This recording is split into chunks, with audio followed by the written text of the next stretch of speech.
Hello, my name is Zita. This is Sadhana and Books podcast, and I am here today with Hari Kaur Khalsa. It's a huge privilege for me to have Hari Kaur here because she is my first teacher and actually the one teacher that I studied with for many, many years. Level 1, level 2, and many other trainings. And she is, of course, Kundalini yoga teacher, Qigong teacher. She has been chosen as top 10 yoga influencer in the West by Yoga Journal. She is also an author of two books, Woman's Book of Yoga, Embracing Our Natural Life Cycles, which is very beautiful for women, that starts from early childhood almost and goes through all phases of woman's life, right?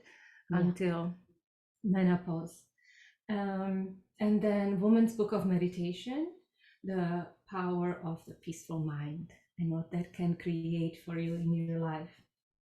She's also certified yoga therapist, and of course, she has a yoga studio, one in a city called Hari NYC, and also one online, also Hari NYC. So you can catch her online or in person in New York City.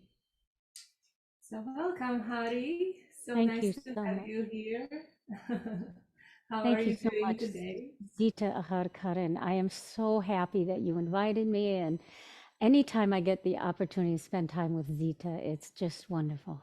She's incredibly inspiring yogi and teacher. Yeah. Oh, thank you. Yeah, we inspire one another. We need one another. That's why I wanted to have these conversations so that I can kind of like know, how are you doing? How are you thinking about spirituality? What's supporting you, and what can we learn from you so that we feel supported as well? So let's start from like the beginning. What brought you to Kundalini Yoga? And then why did you decide to dedicate your life and all your time basically to teaching Kundalini Yoga? Thank you for asking me that. I think that as we grow, that answer actually changes. So at this moment, I like saying in my limited awareness, because I think more will get revealed to me over time. That since I was a child, I was very spiritual. I became religious and I was a seeker. And since I was very young, and I consider my first spiritual teacher to be my grandfather. Mhm. And he was just wonderful. I grew up, we were Jewish. And so I spent time at the synagogue chanting and singing and watching him move. And he was the kindest, sweetest, most beautiful person, patient, and just like an oasis of love for me. And so I watched what he did. When someone's like that, you kind of imitate them. Mhm. So I'll never forget the day when I ended up knowing enough Hebrew and enough to get lost in my prayer, right? I knew the stuff enough to get lost in it. Where one day when he came into the synagogue, he sat behind me, and that was really a big deal because he was, watching me, and it was really a Mhm. very beautiful time. And many experiences when I was young that were religious and spiritual. And as I started seeking as I was older, I looked beyond my religion because I couldn't find many teachers. And when I came to Kundalini Yoga, it was the first class was a great synthesis of like this singing and chanting that I was very familiar with. So for me, that came like very easily, where I know that for many people, it's something really different. For me, it came Mhm. very easily. And when I was actually moving my body, which I used to do a little bit in the Mhm. synagogue, where you actually rock or move like this while you chant. But this was even more movement. Uh, it it just spoke to me very deeply. So Mm-hmm. that's really what spoke to me, was the synthesis of movement, rhythm, Mm-hmm. and um, the spirit. You know, there was one other thing that, and now that comes to talk of it, when I was a teenager, one of my great heroes was Chick Corea. He was a jazz musician, and so music always spoke to me. So I think the actual practice of Kundalini as it was brought here was more kind of open feeling, like improvisation.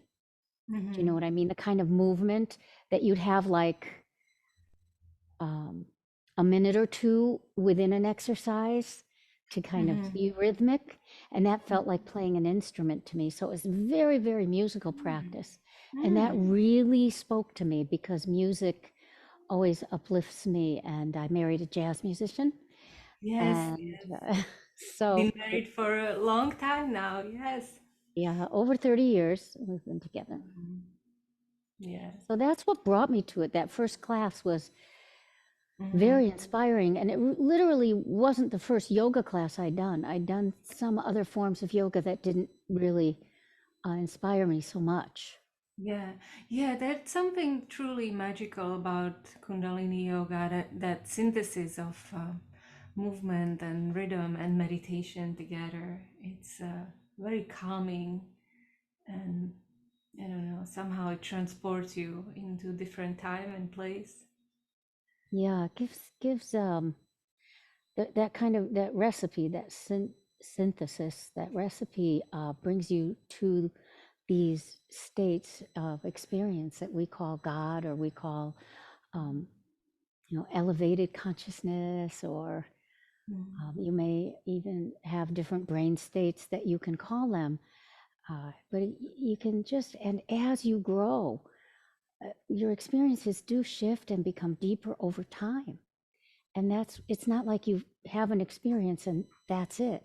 It just Mm. keeps evolving just as we evolve. It's really been fantastic for me. Yeah, there's I no didn't end to this. Yeah, it's know. not like, oh, one day you will be like, oh, I know. It's like, no. We are always just opening the doors, new doors. But Yeah. what what made you then decide that, okay, this is what I'm going to do. This I'm going to help others to feel in this way, to discover these states, and then become the teacher that you are and dedicate your full time to it. You asked me that question, and it wasn't a conscious decision. Mm. Um, I did have a near-death experience right before I met Kundalini Yoga. So I just started doing it. Mm. And back then, there were not a lot of yoga at all. There were no yoga mats. There was no yoga business really. And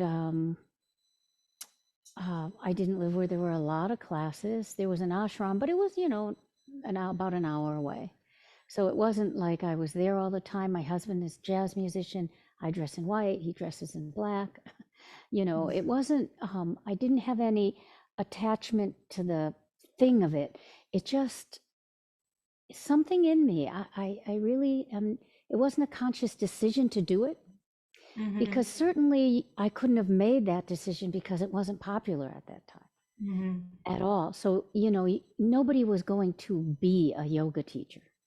Mhm. That Impulsive. wasn't there. Like Mhm. now, it's something you can become. Back then, I just went into people's basements and went into some recreational programs, and we taught yoga, and I just enjoyed it.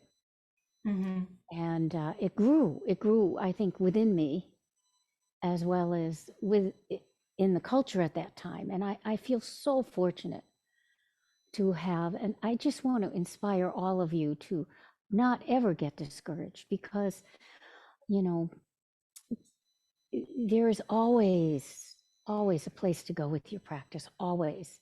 And if you can keep the curiosity despite all the hype and all the misunderstandings, if you just keep your practice, I think you'll find that it's as extraordinary as it always has been.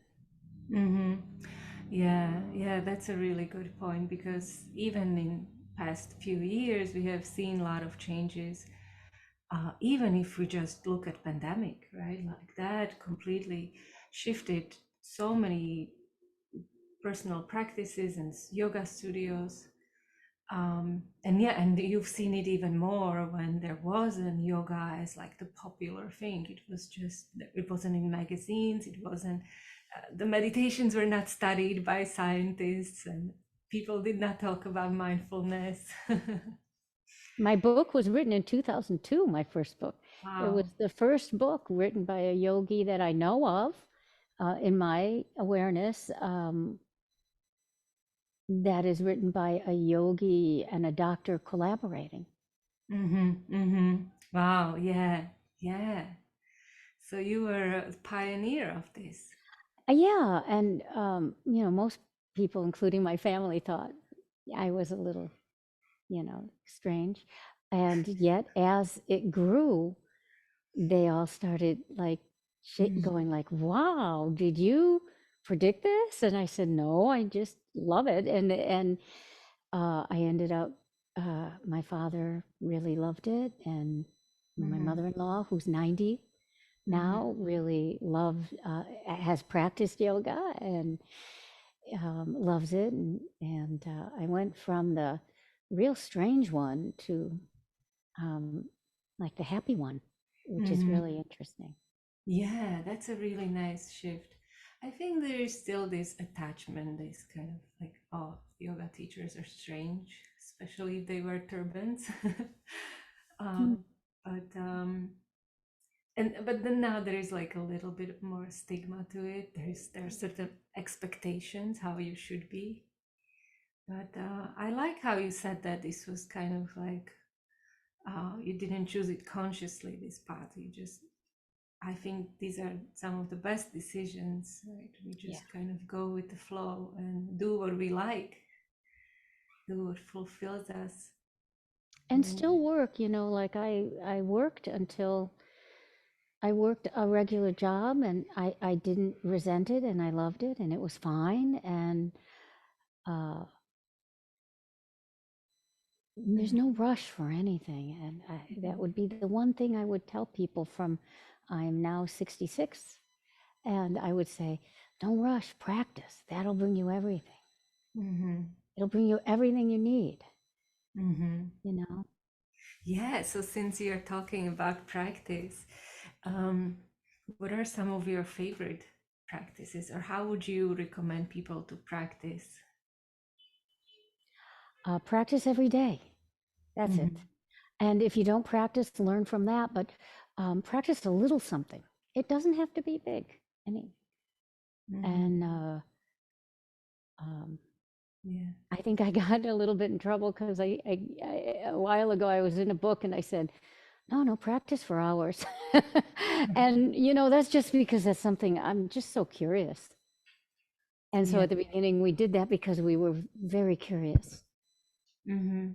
And Yeah, because I, it's I was very curious, and I'm a real nerd, and I like researching it, my own experience. So the two Kundalini practices that I really like is called the morning long chant. mm-hmm. Uh, um, Ek Ong Kaar, the creator and the creation are one. Yeah, let's talk Satanam, about it. It's beautiful. Yes. Siri Guru, and you do it in the 2.5 breath cycle for 2.5 hours. But even if I do it for a short time, I really love that, and it's become a good friend. And when you ask me what I love, I would say I love what I've practiced. And so, whatever you practice, chances are you will fall in love with it because you develop a relationship if you give yourself a chance. Mm-hmm. And I like Sakriya. Mm-hmm. So these are the two. Yeah. So And for the why? exercises, I love all the Kriyas because I find that the exercises in Kundalini Yoga give me vitality as I age. And no matter what is going on with my body, I had a broken foot, I am a cancer survivor, no matter what has happened, I've been able to practice. And it's been able to, I've been able to access vitality through the practice. And that's really amazing to me. And it keeps, I feel it keeps that vitality, that youthful kind of, that feeling of vitality in me. So any of the Kriyas I like, just pull one out and just roll around the floor and do the best you can. Yeah. You're very good at teaching all the Kriyas. It's like anytime I would come to class, I would be tired after the day of work or whatever. And I was like, oh, I can't do this. But somehow, I don't know how, I ended up doing all these powerful exercises, even though I thought I was drained. So yeah, it creates this space of like relaxation. And then, oh, then you can do anything once you're relaxed, I guess. That's true, Zita. You can go anywhere you want from a point of relaxation. Mm, mm. Yeah. But let's talk about, I do want to talk about a long time, long Ek Ong Kaar, the morning, uh, a long morning call, Yeah. and Kriya. Like how did the morning call feel for you? Let's even, if someone doesn't know what it is, maybe let's go through the mantra and explain a little bit how it is. Maybe people will want to practice it. And then for how long would you recommend to practice that?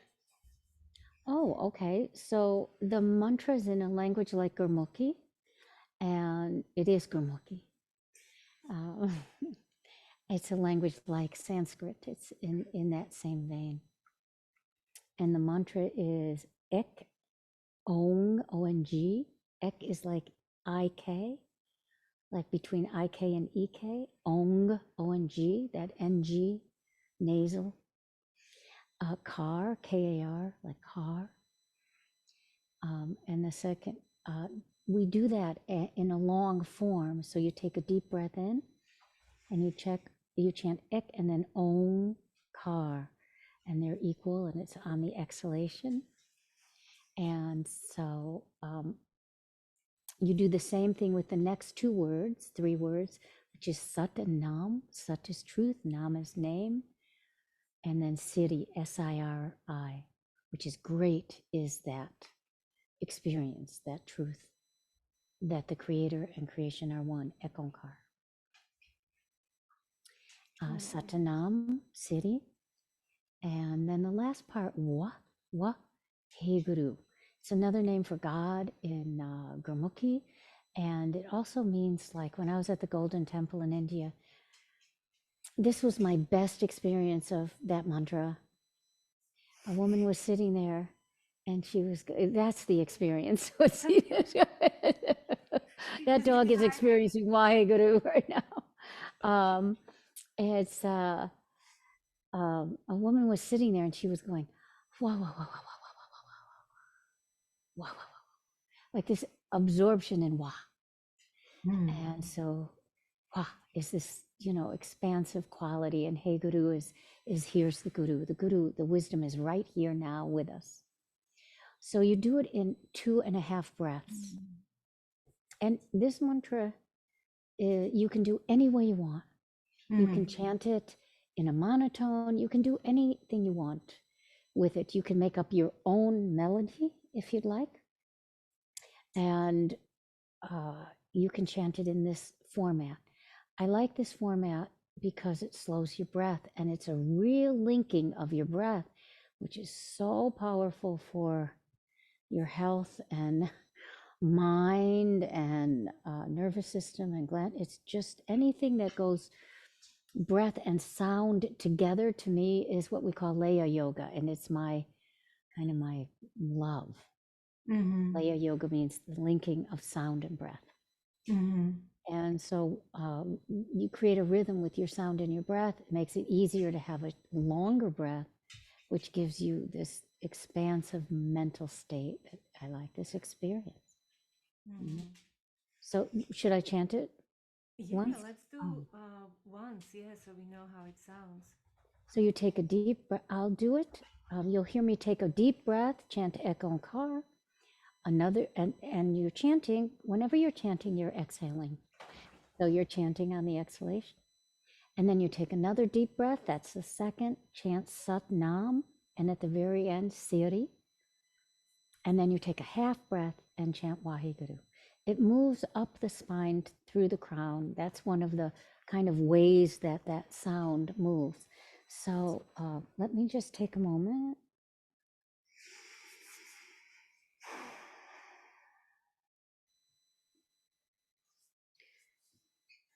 Draw myself in.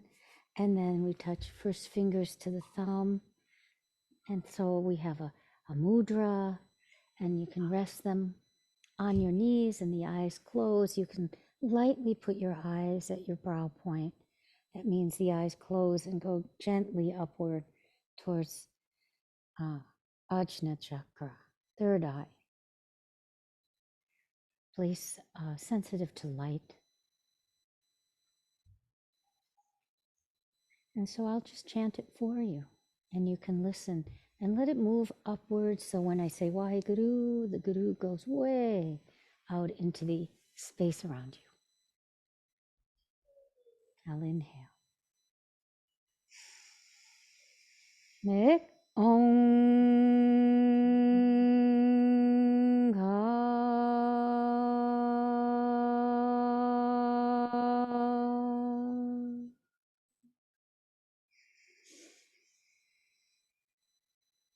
Sat Nam.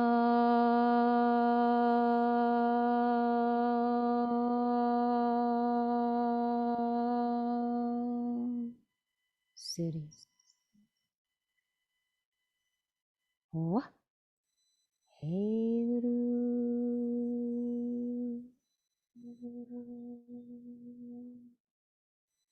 And relax. I think even just one repetition already gave us a little taste, right?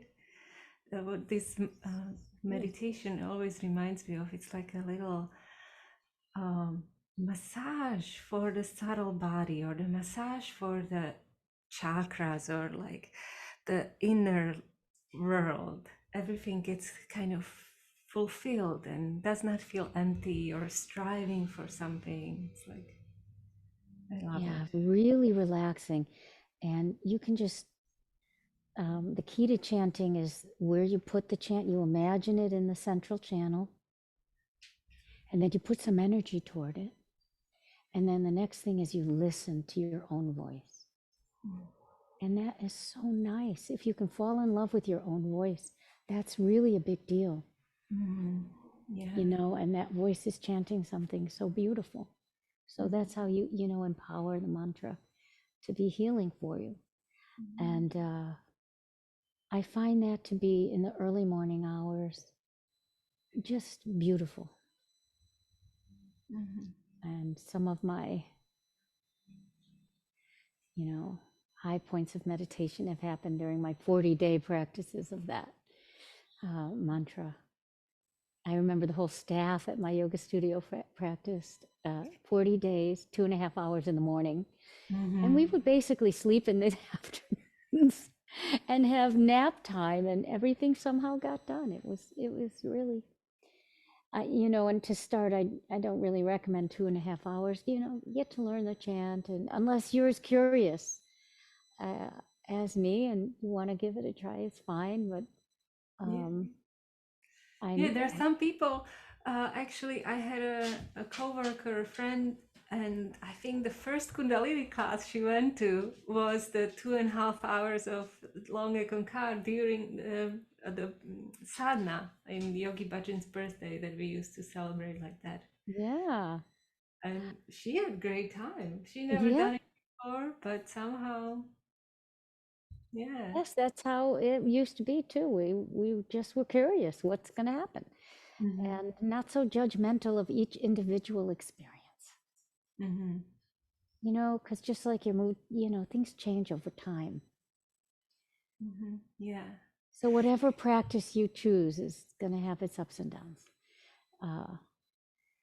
Although Yeah. I just don't take any one practice session too seriously at all. Yeah. And you mentioned that idea already of like, let's see what happens, right? Yeah. Um, and I like that. Like, let's experiment with the body a little bit and see what effect. You don't even have to know um, what someone said about it, or try it out Yeah. yourself. Imagine having practiced when nobody had said anything about it. That's what we were, we didn't have this Mm-hmm. information. So it was practicing, then getting together with your friends and Mm-hmm. saying, what was that? Wow. Mm-hmm. What was your experience? And to me, all meditations really lead to the same place. Mm-hmm. And Yeah. each individual person processes what they got to go through and what Mm-hmm. they need to learn about themselves. And the same place, you get to the same place of love. And Mm-hmm. that's really what it is for me. And that's how I saw the yoga. It was a way, without becoming a rabbi or some kind of, religious thing. It was a way I could share love and Mm-hmm. my amazement and awe of life without having to really have such a belief system, right? Mm-hmm. Yeah, or belong to some kind of Right. So that's what I was a child of the 60s. So we were expanding a lot. And so, it was like, wow, I don't have to be in one religion. I don't have to be in one belief system. So now, be careful. Don't limit your yogi. No matter what someone tells you it is, know that it's, know your yamas and niyamas, have your ethical base, and then fly. mm-hmm. You must have that ethical base. Without that, it doesn't work, as you can see from yoga. So keep that ethical base, and then you can really fly. Mm-hmm. Yeah, yeah, it's true. But even what's better is that experience of love and union with others and union with nature, and that feeling of, that's what we all long for at the end of the day, right? And nothing touches it. Nothing. Like all the pain in the world and all the stress in the world, once you really awaken that, can never be taken away. Mm-hmm. You can be in a bad mood and you can be actually miserable and angry as a volcano and make tons of mistakes, and it's still there. Mm. What do you mean it's still there? The The love is still experience? there, and Oh, it's right. still Yes, yes. managing you. It's like a couple, a marriage, a good marriage. Like over time, my husband and I will still start fighting or something, but we can't face each other when we fight because we're laughing. Because no, I'm really attached, and we're really just laughing because we know it's the same fight we've always had. Nothing's, and we just have to let some energy out, so it's not really a fight, it's just funny. And so he goes, turn around. I said, no, no. Because once I turn around, I can't be attached to my my My position anger. because we just start laughing at each other. So it's like that, like no matter what happens in life and the things that make you so upset that whatever it is that's there, somehow, if you nourish that love, it just wins. Yeah, it's stronger than anything else that Oh, can. yeah. Oh, yeah. Oh, yeah. Let's. I do want to get to Satkriya, but I want to know how else would you recommend to nourish that love? Whether it's in relationship, I think it's something interesting, or just in life in general, in your everyday life. I would say the yamas and niyamas are a good place to start. Um, just giving your life a context. Like today, my life is about truth. What does that really mean to me? What does that mean to me? To really get to know what's going on in there. Today, my life is about non-harming, ahimsa. What does that really mean to me? to really go personally into that. And the way you do it is just in the morning, you ask yourself, what is this about? You contemplate. And so, the yamas and niyamas have things like truth or discipline or like inspiration to practice, zeal, self-study. Why do self-study? Well, ask yourself before you just take on a practice, like, where are you going with this? Actually sit with yourself and do some of those contemplations. And that really nourishes you getting to the seed of what values are important to you. And whether it be generosity or kindness or compassion or love or truthfulness or authenticity. And once that connection's made, like, wow, that's my dharma, that's my thing in the world, that will open up the love so much. So I would spend the time with the yamas and niyamas and yourself knowledge and realization for yourself. Not like, don't get all narcissistic with it. It's just sitting and asking yourself these questions. And the goal is for you to work through the things that prevent you, for you to work through the things that prevent you from getting there. Yeah. And I feel like that's the work that we actually end up doing in meditation, or then even in, maybe not in actual meditation, but in these like little meditative states we get during the day, right? Like maybe having tea or walking or looking at something, where you get to ask yourself these questions. Yeah. And you begin to elevate, you begin to speak to the higher consciousness, and you let it have a voice.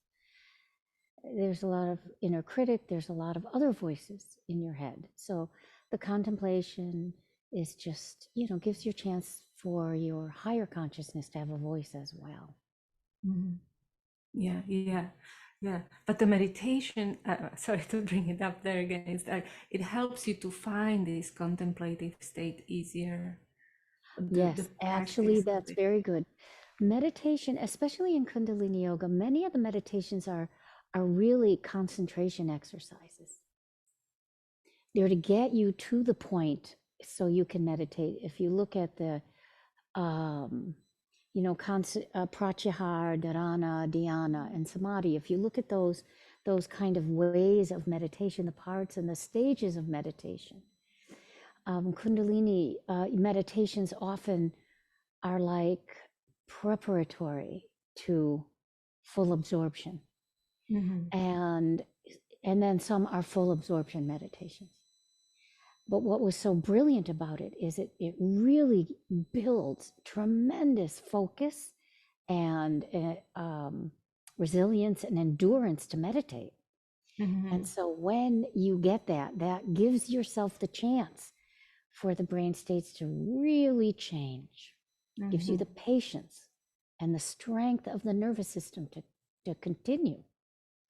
So that's where I think the Kundalini style of meditating is very effective. Some are very simply concentration exercises, and then they're they develop a very powerful focus.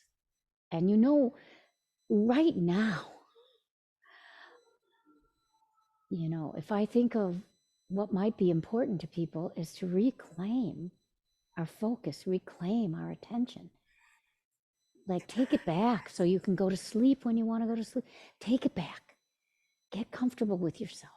And these meditations are entertaining enough and hard enough so that you can actually reclaim it without sitting forever wondering and going through a lot of frustration. It actually works quite effectively and efficiently for the modern mind that we're confronting right now.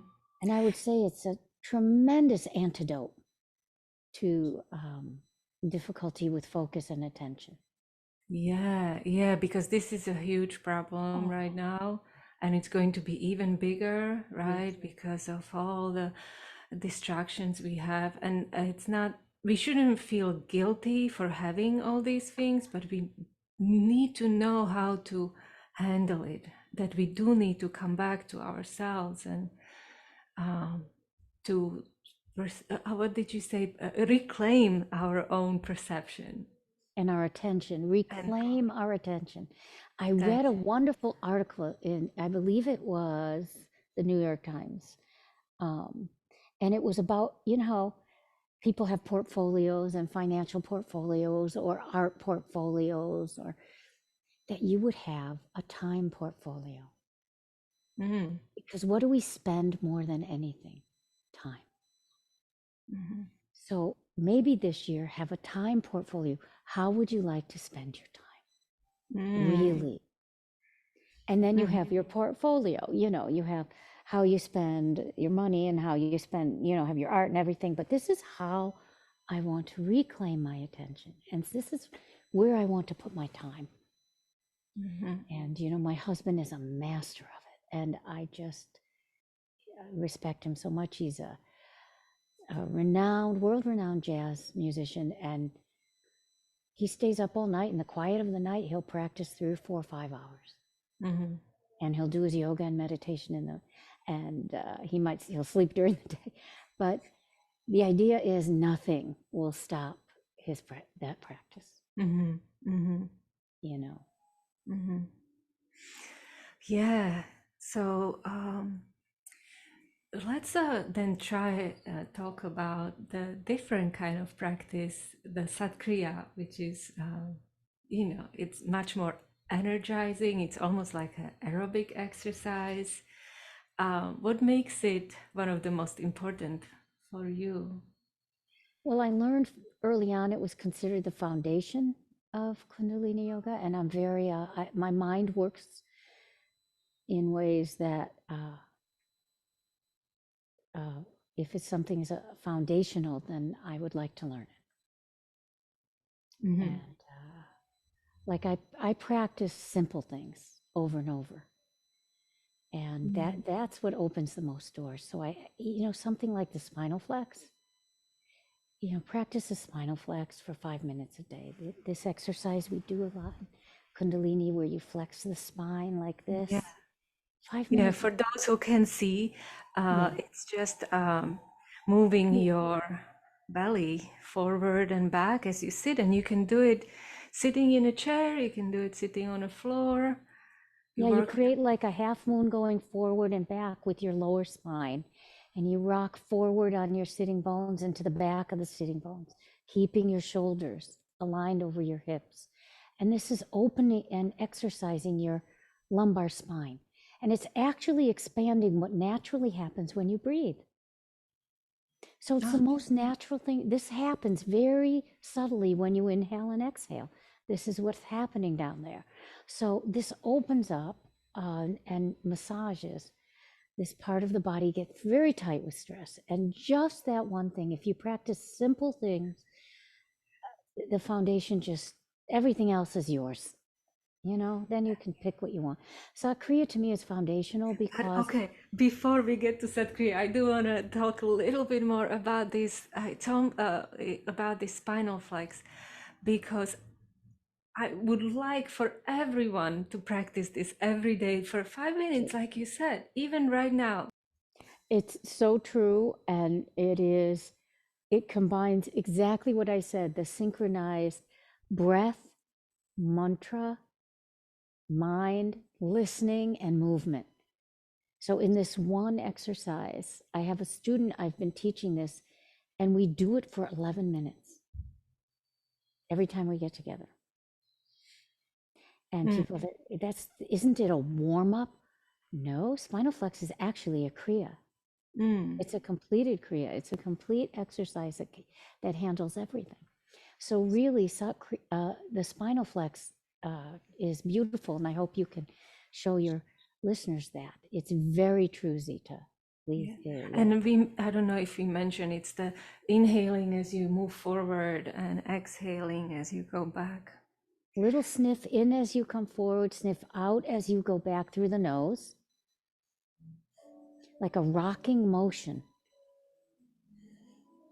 Forward and back, you close your eyes, and the first thing to do is just listen to your breath. Listen for the sound. That's the first mantra, is the sound of your breath. So you listen for the sound and listen so carefully. I love this metaphor, as if your breath is your best friend. And you ever be in a car following your best friend, and you don't want to lose the person in front of you? Stay close to your breath. Don't lose it. It's your best friend. And so you just listen to that breath and keep your mind close to it. Keep your mind close to that breath. Put your mind in the lower spine and just move at a pace that's not too slow and not too fast. It's about 8 flexes every 10 seconds.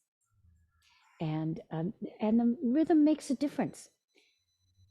So you want it not too slow, not too fast to go to either extreme. You want it in the middle, because we're trying to get to our heartbeat. Once we get to the heartbeat, then immediately gratitude comes. You realize you're alive, and that stimulates gratitude in the higher consciousness. Yeah. So it's the simplest thing leads to the deepest experiences, really. Yeah. Yeah. And you mentioned there is a mantra too, because there is a mantra in there, which you can do mentally. Yes, the mantra Sat as you come forward, and Nam as you go back, Nam. And you mentally repeat it with the breath. Yeah. I feel And it's so beautiful. It's so beautiful. And if you're from a different tradition, you could use a mantra that serves you, because sacred words have power. Mm-hmm. Mm-hmm. Mm-hmm. Yeah. Yeah. You can choose your own words. That 2 words only. Yeah, and when I teach people from Jewish tradition, they often say Hashem, Ha, and then Shem, which is another name like Satnam, a name for it's the sacred name. So people do use different mantras, but you want it, like I prefer that to 1 and 2, because I think it adds something, valuable, some kind of mantra. Yeah, because vibrations do have effect on our mind and on our bodies as well. Yeah. Okay, so are we ready for Sat Kriya? Can we get Sat to Kriya. So Sat Kriya is a form of Laya yoga, just like Ek Ong Kaar, that we linked the breath with the sound. So Sat Kriya links the breath with the sound in such a powerful way that you don't really have to pay attention to the breath. The breath is woven in to the sound. So when you say Sat, you pull in the navel point around your belly button. So it's contraindicated if you're pregnant when you're doing, or if you're on your cycle, because you're lifting that belly so much, and we want to honor the baby developing and the downward flow of energy, and you're on your cycle. So otherwise, Sat Kriya, as you take, which is interesting because I've been practicing Sat Kriya for many years, and I couldn't really do 40 days until I was in menopause. Because so it's interesting. So you can't really be too hard on yourself, right? You can't, because and I've just mastered the meditation, even doing it that way, without even being able to go the full 40 days. So when you say Sat, your lower belly's like a swing, and it comes in and up. So it's like Sut, like S-U-T, Sut. And then the breath will sneak in. It'll just sneak right in, and then Nam, it swings out.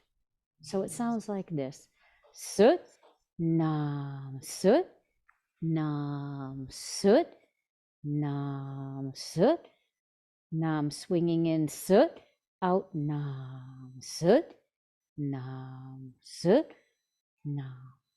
And you don't want to also go too slow or too fast. And so it's about 8 repetitions, 8 to every 10 seconds. And there's a few different arm postures that you can do, but the traditional one is palms are together over your head with the arms extended, or you can interlace your fingers and the index finger can be pointing up. And that's the traditional. And then you stretch the arms up over your head and you're sitting on your heels. So you really have this like rocket ship. So I've nicknamed it the rocket ship. So it's kind of like this, you create this powerful posture, because sitting in rock pose, you can use a block or even in a chair. The idea is when you create this, and it's like you've got booster rockets here, and you really are freeing up a lot of energy there by exercising. There's a major artery there. It's just digestion. It helps you eliminate. It helps you clear the air and clear your mind. So really, the way they talk about the movement of energy is from the belly to the brow. That's really what's happening. It's going between the navel point, which is like the dantian, to the brow.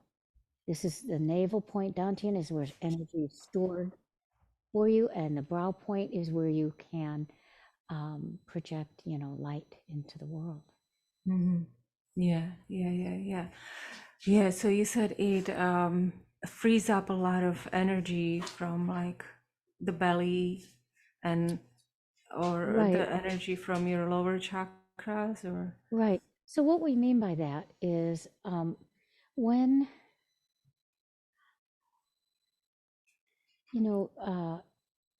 when you're having difficulty with digestion, or when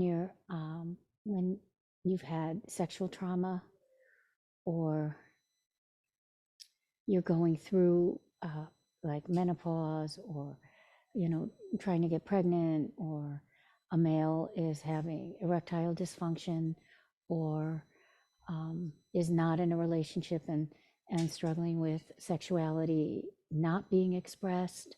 There's a lot, and sexual energy is a very powerful part of our practice. And this Kriya is really good for this. It's really good for saying hello to this area. I'm here for you. I want to help. I want to nourish you by letting the muscles move, letting the nerves get attention. And also the kidneys are tied in there, and the kidneys are, a basis interacting with the reproductive and sexual organs for vitality. This is very, very foundational in Kundalini Yoga, how we relate to our sexual energy. And yeah, because Kundalini Yoga is thought of as the energy of the sexual kind, almost as, oh, not the sexual kind, of the second chakra, right? It says that it is connected with the second chakra a lot, is the main, but it can be and often is imbalanced. Well, how can it not be for just about everyone? Because it's so difficult to talk about, and we're still at a very low point where people worship youth and how you look, and all kinds of things get very tied up for young people especially. And we have a ways to go to be able to talk about this. And I've been a mentor for many young women, and I've had the opportunity to talk to them about this, and it's very helpful to them to have a place to talk about it. And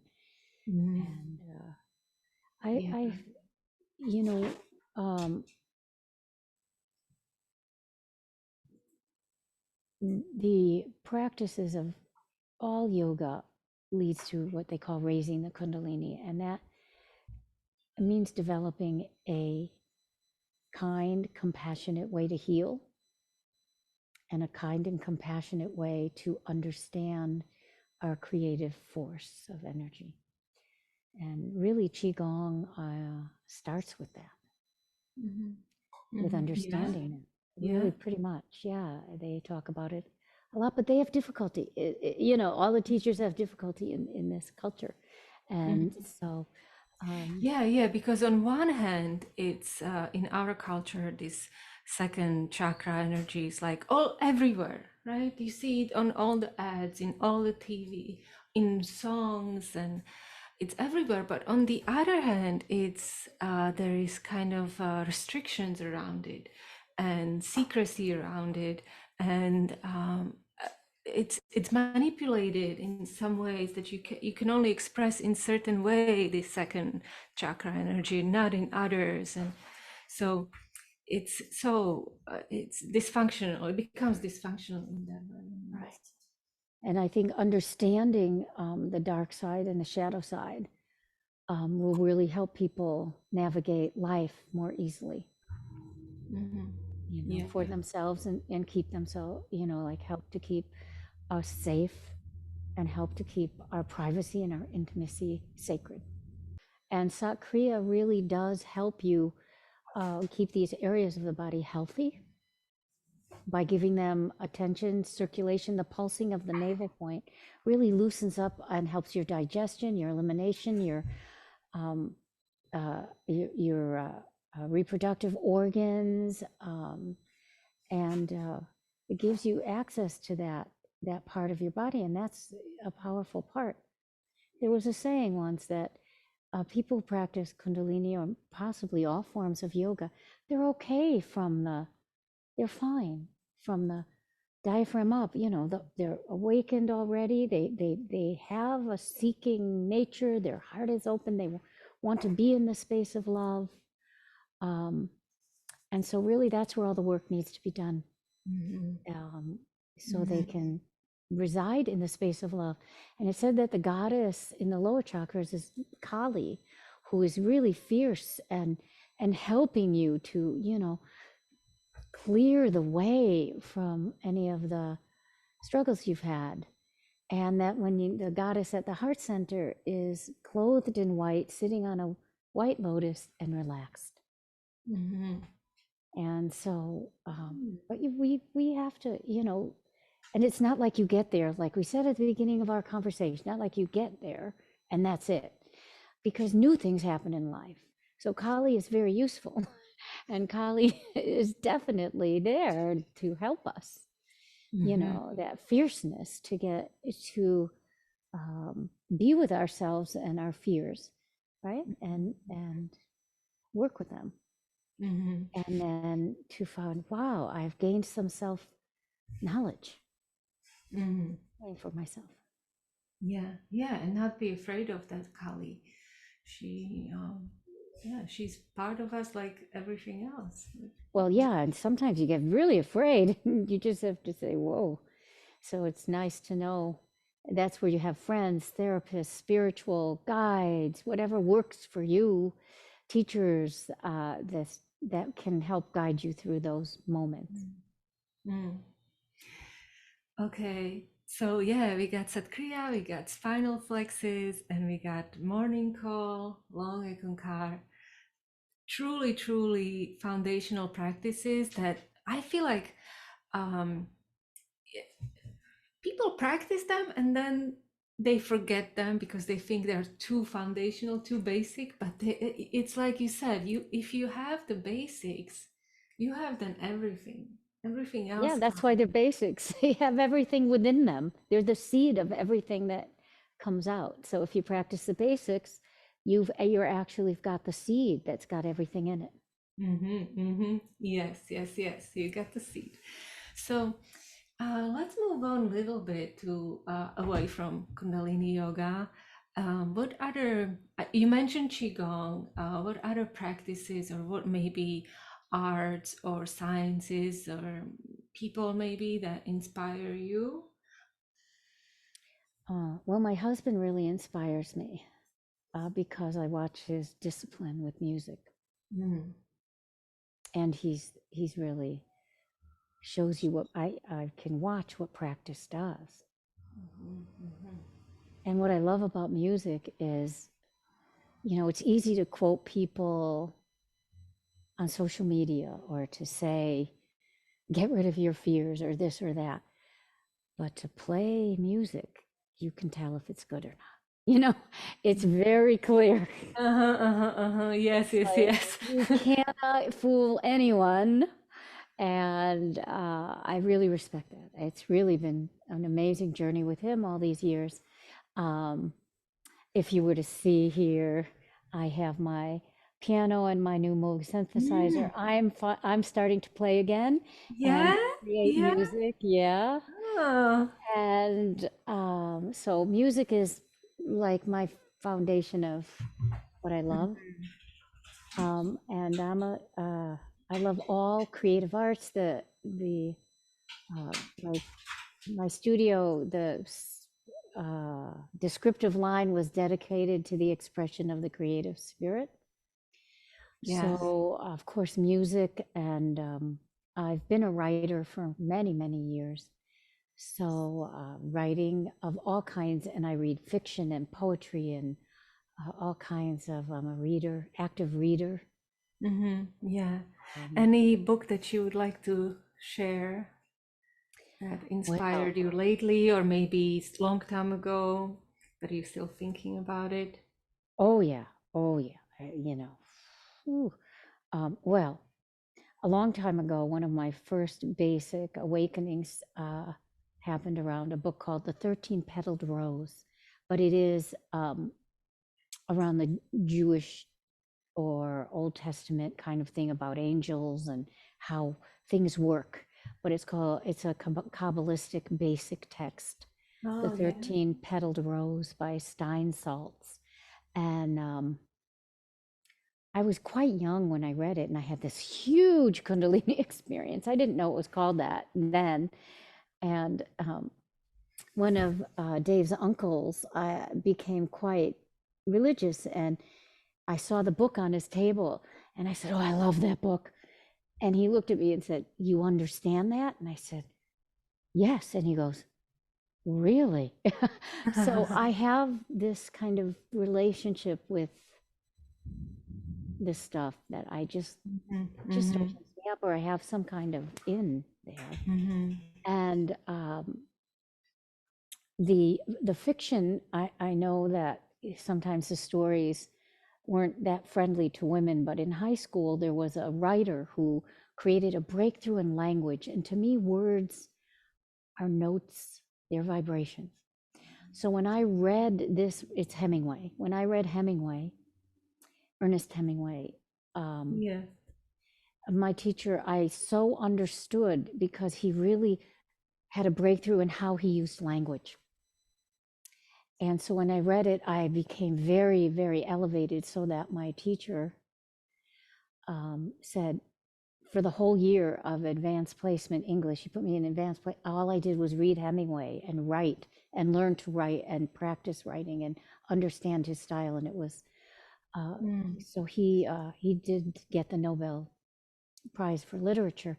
And it's just the way he uses language, really, not a lot of adjectives. It's just very direct and very deep and very honest. A lot of pain, a lot of loss, a lot of grief, and a lot of joy.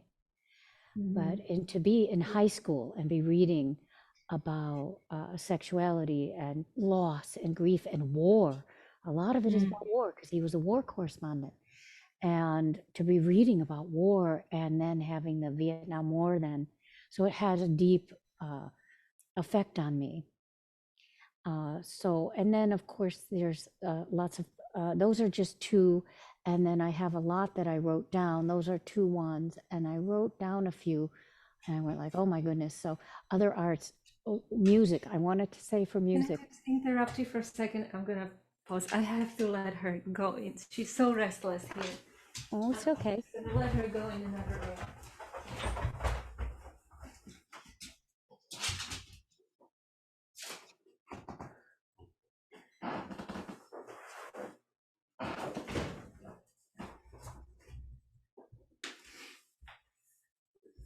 Okay, I'll feel better because she was just pacing here.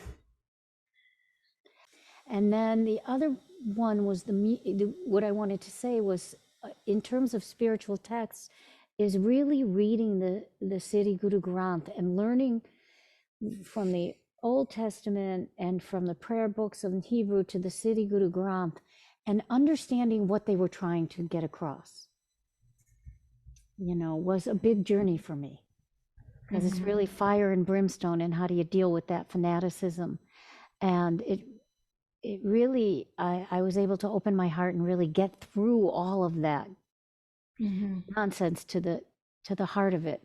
And so that's pretty interesting, because there's so much misogynistic approach to women, and there's so many things in there to get by, that the poetry and I'm really glad I was able to get by it and understand really what the intentions were of those languages and those poems. The Siddhi Guru Granth is magic. Oh, wow. Guru Nanak.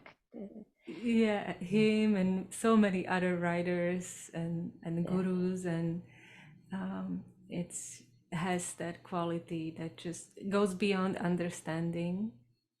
If you let yourself, one of the things I suggest to people, if you're going to study yoga, is the Book of Forgiving by Bishop Desmond Tutu. It's number one, because if you can let go of what I was lucky, I had a great religious upbringing, but so many people did not, and religion did not uplift them. If they could forgive that and forgive the people that didn't understand it, and understand that was never meant in this way, they could maybe access then the power of what some of these wisdom traditions are trying to say. I think the Book of Forgiving would be a number one text for me. For everybody. I heard you recommend it a lot. I do, and people, they can't even get through the first chapter. It's so difficult. Wow. So if you've never read that one, it's definitely on my list. Bishop Desmond Tutu is an inspiration to me. I've read all of his books. He's able to be completely in compassion and be absolutely honest about social injustice. And that's very difficult. To confront people on social injustice while being absolutely compassionate. So I respect him tremendously. May he rest in peace. And if you start with the Book of Forgiving, written by him and his daughter, the poem right in the front of the book about his daughter, when you're not quite ready to forgive yet, just keep reading. It's powerful stuff. It's a skill I've learned, and it's a skill to forgive. Mandala, it's a skill. And once you learn it, you will know it. I highly, highly suggest this for anybody on any path of self-knowledge and healing.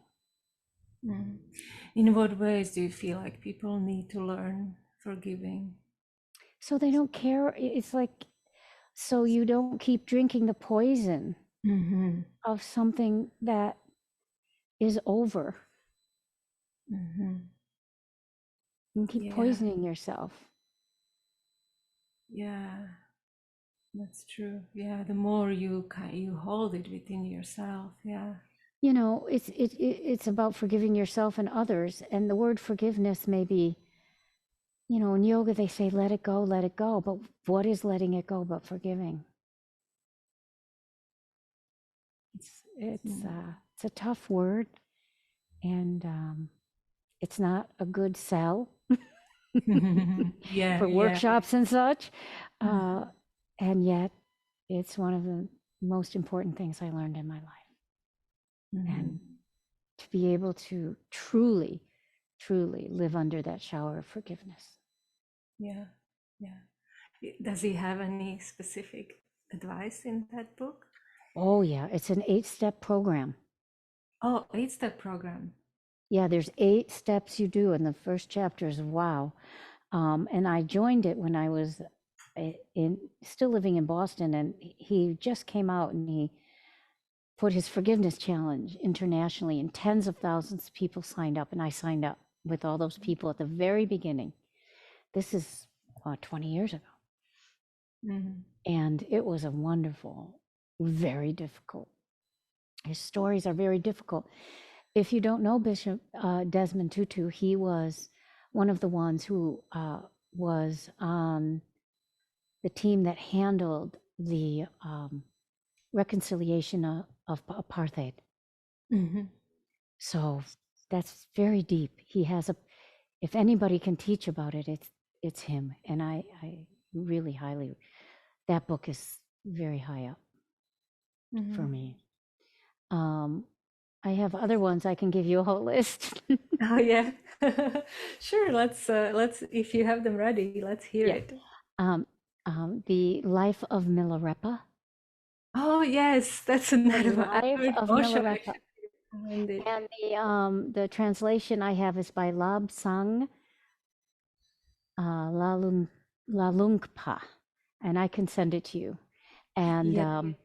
if you're a student on the path, it's wonderful to read because he gives his account, this great Tibetan saint, of his transformation on the path, and Mm-hmm. it is very powerful.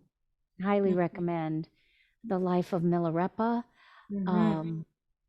And anything I really like Add a Journal Workshop by Ira Progoff. He was a depth psychologist who was around the times of Jung, Carl Jung, and he has programs called the Journal Workshop. Highly recommended for seekers and writers. His name is Ira Mm-hmm. Progoff. Rogoff. Okay. And then, of course, I'm a big fan of poetry, but that's another thing. And music, Bach and the Goldberg variations, very high, and Lenny Tristano and Chick Corea, that kind of jazz Mm-hmm. that I Mm. like very much, improvisational jazz. Mm-hmm. Yeah. Not free jazz, but improvisational jazz. Improvisational jazz. Yeah. Okay. Wonderful. Yeah. So I hope we filled everybody's minds with all kinds of great ideas and books and music and relaxation. Thank you so much. Is there anything else you would like to share? When you asked me to do the interview, I wanted to tell people to be patient with their practice, to try to let go of any guilt, and be an explorer like a curious child, like you're about 7 years old and want to see what's over the hill. Yeah. You're like, wow, I just want to go see what's on the other side of that. Mm-hmm. So I Yeah. want to go into that garden and smell the roses. And um, if you like music and you like literature, or you like, use that, like read it or listen to it before your practice or as part of your practice to inspire you, Mm-hmm. and know that you can pave your own path. And There. yeah. Yeah. Yeah. I love it. I love it. Thank you. I think I think we all I found it inspiring. So thank you so much. And your body is truly a wonderful place to start exploring. Absolutely. On And your mind. as There's nothing boring once you go deeply within. no. And I remember I was talking about metaphors for the body, and there was a teenager in the room, and we were doing yoga, and I said, well, what is your body to you? And she goes, well, my body's an experiment. And I loved it. And I said, oh, how beautiful, And that moment of all of us being together is just, the study of yoga brings moment after moment of wisdom and teaching to you if you listen to yourself and each other. Mhm. Yeah, talk about your practice. Don't think that the practice exists in a vacuum. It is you having it, but talk to people, you know, talk to Mhm. your teachers, Yeah. talk to friends who you're practicing with, um, and be patient. be patient. It's worth it. It's worth it. I Mm-hmm. think Hadakata can tell you, and I can tell you that I don't regret one moment of practicing yoga or teaching yoga. Not one. It was all fantastic. Yeah, that's true. That's true. Oh, wonderful. Thank you. Satnam. That So now. yeah, once again, people can find Hari Kaur on harinyc.com. She's teaching. She has women's workshop, full moons workshops, um, teacher trainings, of course. One of the best teacher trainings that we know of. So if you want to become a teacher, or you're just curious about what it is, Kundalini yoga, and want to know more, and also what the teacher training does, it really helps you start the personal practice. That's it. That was I didn't know there was a personal practice even before. I practiced yoga before. I didn't know that that is something you can do on your own. Mhm. So that helped to start it and taught me to do that. So thank you. And if anybody is interested, they can do that with you. Online or in person? Are you doing anything? Yeah. Yeah, in person for sure, and online I'm there. Uh, I've even done interesting things, Hadakata. Yeah. I'm doing one-on-one teacher training. Wow. Yeah. So people study with me for a few years and we work it out and it's quite nice. Yeah. So yeah. So for some people who like are new moms or something and they just want to study at a different kind of pace, and it's time to make things work for all Hmm. of us. Hmm. It's time to make things work and open our minds to thinking outside the box and being able to help each other out. Yeah. And let the wisdom flow out of the Yeah, box. right. That's right.